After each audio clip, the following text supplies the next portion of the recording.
back to the channel. Yeah. Anna's in a very talkative mood as always. So today we're gonna wrap up kind of like a continuation but kind of different from last week's video. We talked about things that we do as parents and what we would do differently if we had another kid versus what we liked, what we did. And yeah, and that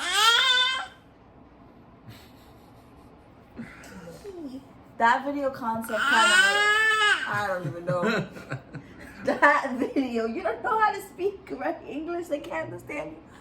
That video concept came from this one. So today we're going to talk about basically the things we learned in our first year of parenting, kind of about ourselves, about us as a couple, and in general. And maybe we could help other parents, first-time parents, with transitions, like when we talked about what we thought about what we learned for this, video. The first one was transitions, and I think we've talked about that in other parenting videos that we've done, which is like your baby's always transitioning. Yes. So talk about what that means, because we've talked about this a lot. So there's always gonna be with times where you think that we all like to be like solidify some consistency, and that's how we're able to function normally. However, with your baby, there's always gonna be a transitional phase, and it's constant.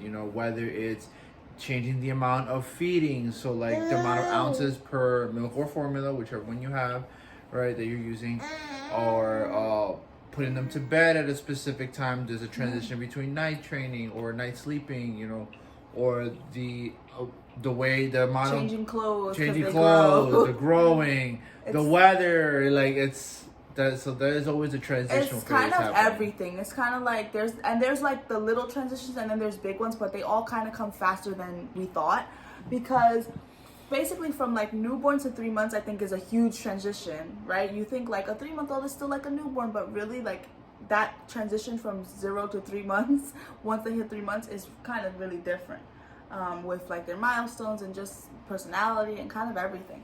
And then 3 to 6 months is really different, because 6 months they start solids and it's a whole new world. Exactly. And then 6 months to like, I would say like 10 months, 11 months is totally different, because like they start just doing more and just having more personality, and kind of the feeding changes, things like that, sleeping and different things like that, like Sam said. And I would say like the first year, she just hit a year and she's already like taking steps and just being a toddler. Like she just hit a year, and I feel like we got a toddler overnight. So those are the transitions, and there's more, but it's just like it's always a thing. And it's a good thing, because you want your baby to transition and grow and hit those milestones, but they come way faster than you think. So like prepare for them. Yes, you must be willing to adapt and be flexible. When you're too hard or too rigid on something, it's not going to work. You need to be able to be flexible with how things are moving, especially with a growing baby. And then I said the next one. Yeah, we're still here. I said the first sickness is the worst. So everyone knows that when your child first gets sick, and like whenever your child's sick, even if it's just a cold, whatever, that it's hard and that it's bad and that it's not good and stressful and all of that. But like, I don't know how to explain it, but she's only been sick, she's been sick like twice, but really I counted as once, because the other time was just like, maybe it was like formula related or switching again formula. Transition. It wasn't like she was sick like germs, but like when she was sick in February was the first time that she really caught like a viral cold or whatever, and gave it to us. And then like being sick with your kids, so like you're bound to get sick if your kid is sick, because you're the one taking care of them. And then you're just all sick, and then like there's no sick days from taking care of your kid, because you have to take care of your kid, especially like you have to extra take care of them because they're sick, but now you're sick and you feel terrible, and your baby feels terrible, and they're crying and you're stressed out and you feel terrible, and it's just terrible. And like people know that, but like going through it, it's way more stressful than like I guess I thought. Like it just, and maybe it's because like when she did get sick and she gave me her little virus, I got really hit hard with whatever virus that was that she had. She's on the floor, guys. Yeah, so I don't know, it was just way more stressful than I thought, I guess, because I was sicker than I thought, and then I couldn't really take care of her, and then Sam kind of jumped in. Then he got sick, but he didn't get it as bad as us for whatever reason. I don't know what that's about. I don't know what that's about. But that was good because at least we had somebody who was sick but not as sick. Yeah. And it's just like, and then I guess that first sickness hits the babies even a little bit harder because they're getting used to the germs, and it was just an experience as the first time parent, basically. So I put that in there.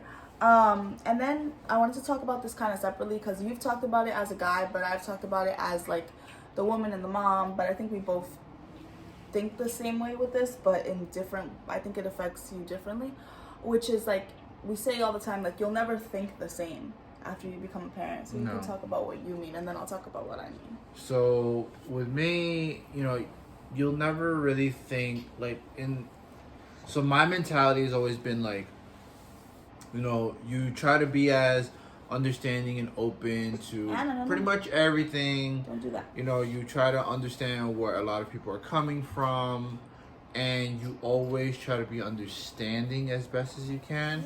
However, when your kid comes into play, there's like a little switch that's flipped where, yes, you are understanding, and now you have to like kind of be proactive and more like assertive to make sure that what you want or what you want us to be understanding of is also for your kid as well. For your family. For your like family. You have unapologetic, I guess. Yeah, don't like, like she said exactly the exact word, unapologetic about it. Like, it is what it is, because if the way we all got here pretty much is about the same. Like, you had parents who were doing the same thing, were unapologetic, and they fought to make sure that you had everything that was necessary. Unapologetic about your family coming first.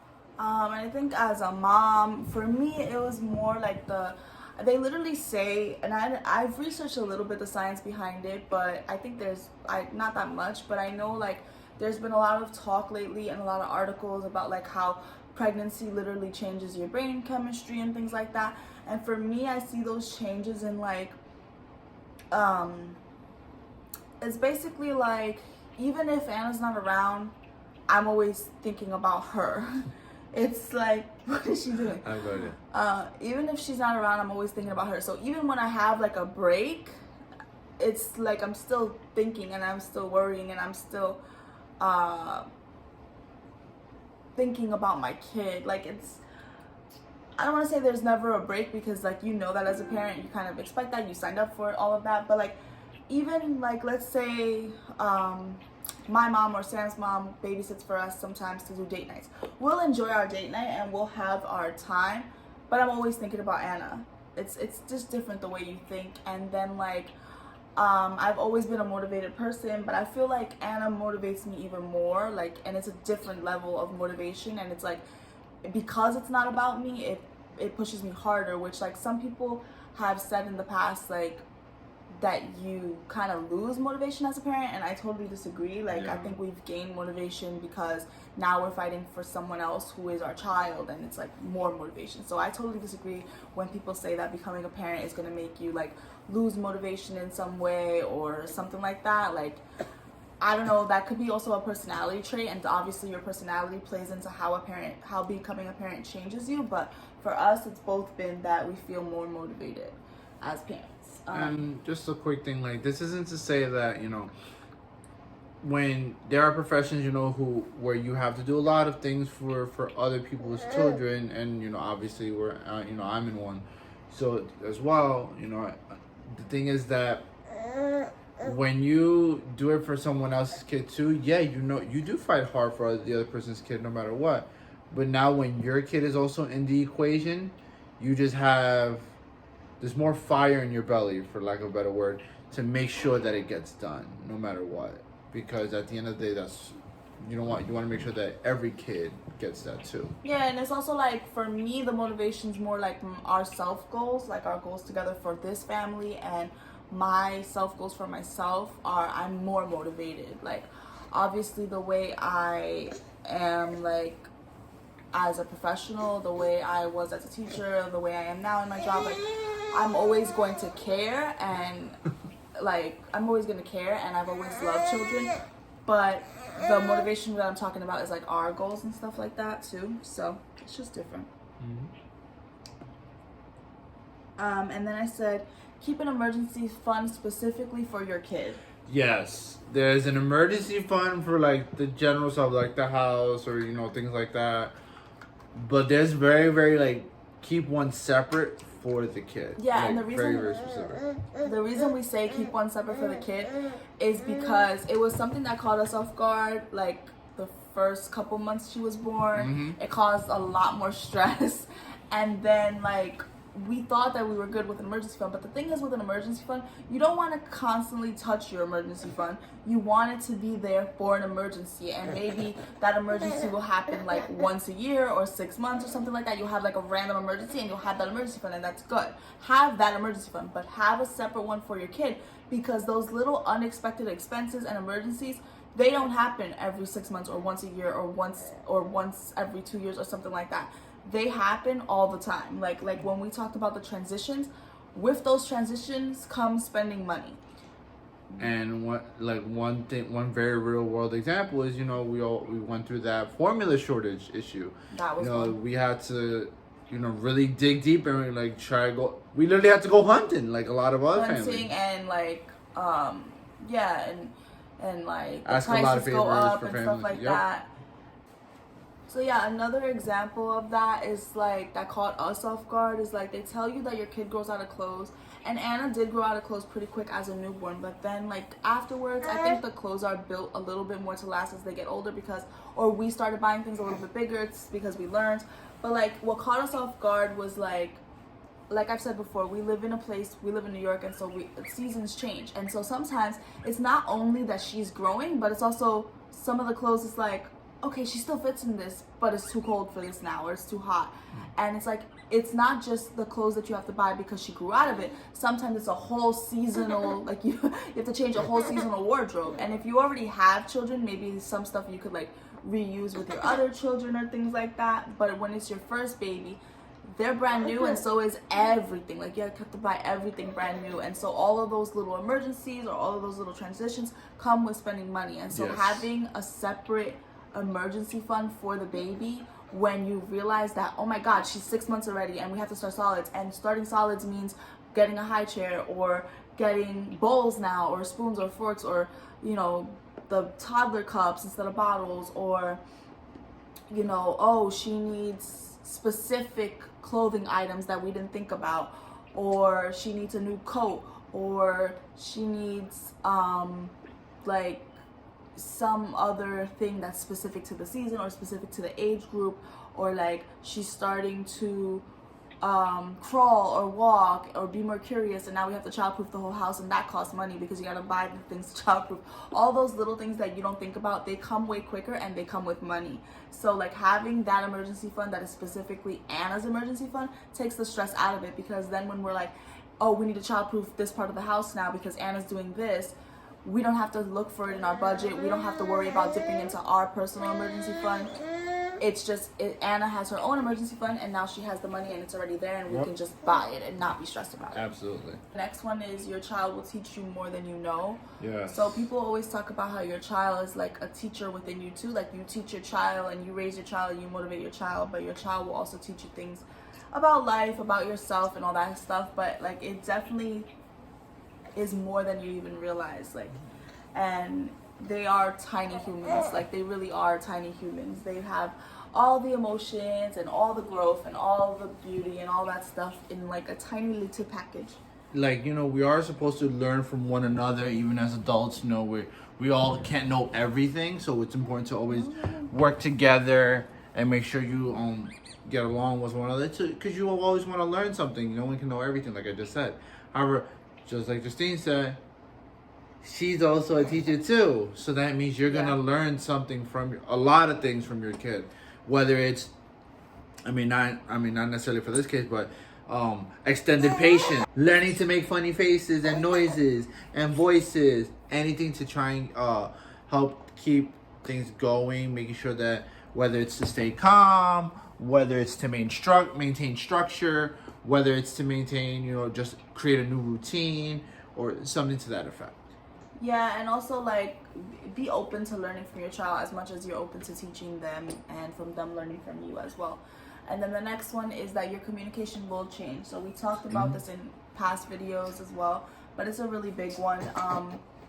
Even if you're good at communication as a couple, you have to change your communication as parents, because you're communicating about new things. You're communicating, she's like, you're not always going to see eye to eye, but you have to compromise a lot more. Like, even if you're used to compromising, it's just more, because now you're coming together to raise a whole other person. And it's just like, it's not a bad thing that your communication changes. It's just natural, and you just have to work on it and learn how to parent together. Like, a lot of people talk about co-parenting when the parents are not together, but you're not co-parenting if you're together, because you're in a marriage, but you are like still parenting together, if that makes sense. And that still requires like different levels of communication, new levels of communication. So just preparing for it, talking things out, and getting used to the new being a family of 3 or more is kind of like an adjustment. It's just an adjustment, and it will come, and you just have to continue to work on it and put your best foot forward, and it will come natural. It will come like somewhat naturally, and somewhat you have to work on it.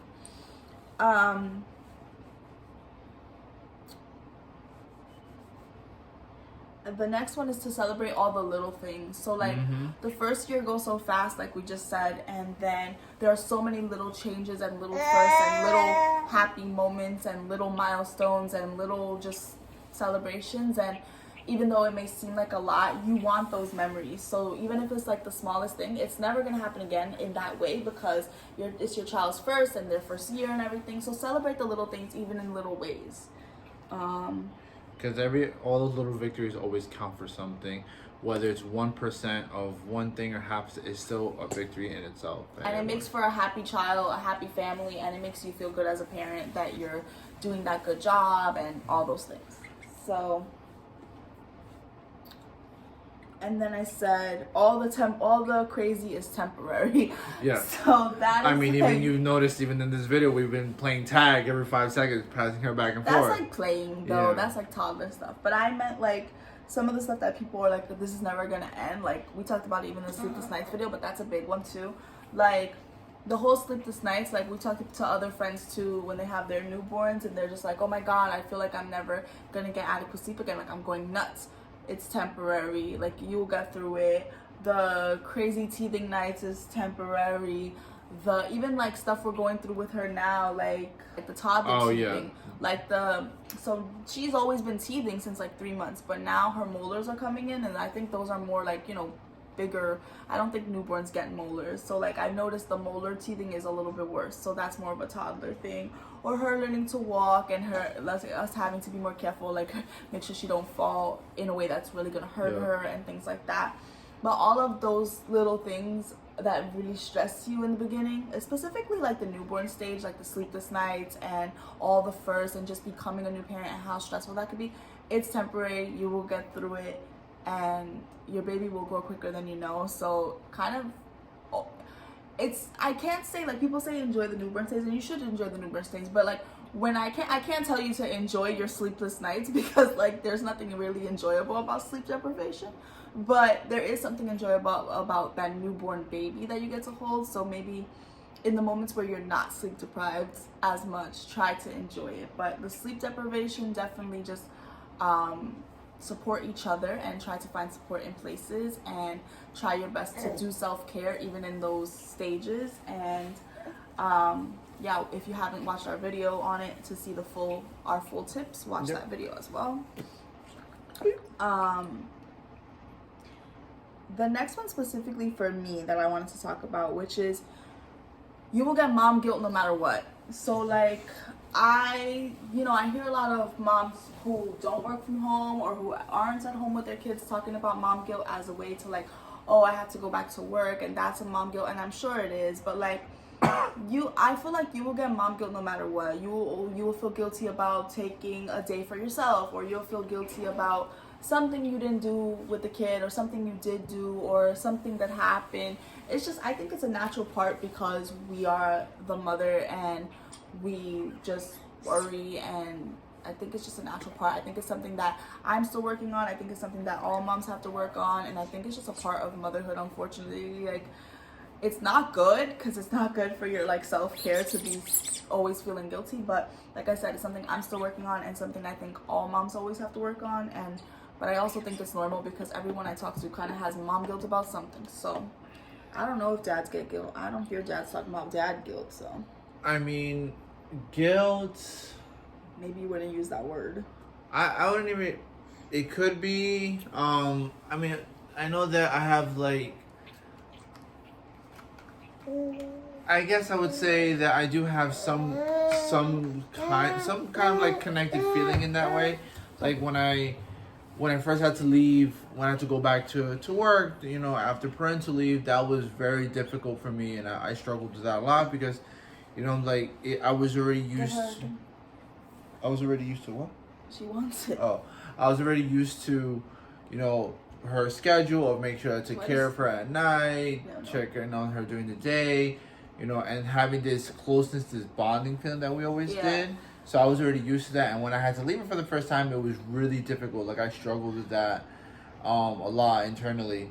And that was a big transition for us because we got into such a good rhythm and such a good schedule when we both were on parental leave together that when he had to go back before me, and like I work from home, but like even before, and like when he had to go back, it messed up the beautiful schedule that we created. I mean, we created a new one, we adapted and everything, and we're back to having a good schedule. She's older, all of that. But like it definitely interrupted something good because we had such a good schedule in the way we were helping each other and being there for each other. And then like I loved being home with Anna in the beginning too as a newborn, but it just messed up our schedule. Like it just messed up our flow. We just created such a good schedule and such a good support for each other, and like while we were both here, and then it just interrupted, and the 6 weeks went too quick, and it was just a big adjustment.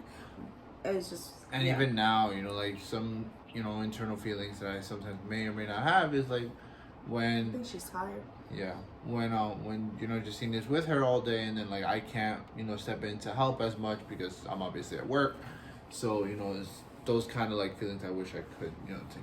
And I notice too sometimes, like I don't know if it's guilt, but I think like this happens to any parent who's not working from home or not with their kid, or even like this happens to me with Anna, like if my mom's babysitting and something happens or something. But it happens to Sam more just because he's working outside the home and I'm with her all day.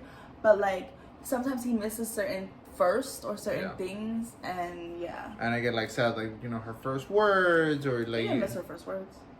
I'm just an example. Or like the first walk I missed, you know, I was at work for that one, and I was like, oh, I wanted to see it. Yeah. And then later on I did see it, you know, like she did it a couple more times, and then she's starting to do it more, like, because she's still in the phase where she'll take 2 or 3 steps and fall. So she's not like walking, she's like stepping. So she's still like practicing, but so. Or like, you know, I missed her first Spanish word, and so she's learning another language. So it's like I missed that one. So it's like, you know, it's a working, you know, it's, you know, give and take. We are doing our best, you know, to work through or that. Like when she started solid, she tried a lot of her first foods with me for the first time, just because like I'm the one that's there all day, and we, you know, she was trying things like for breakfast, lunch, and stuff like that. Our last one is, well, it's something that I put, but I think, you know, our last one is like, I just wanted to say that like one of the main things about being with Anna for the whole year now and seeing her change and grow and everything is like you're basically seeing your whole childhood play out in a new baby. Yeah. And like the world through this child's eyes, and like that's the best part. It is like so much fun, and it's something I looked forward to, but like I couldn't have imagined how fun it would be. She's laughing. That's part of it. It's just like really interesting to like reflect on your own upbringing, your own childhood now that you have a child. It's just different. Like I see my entire childhood differently.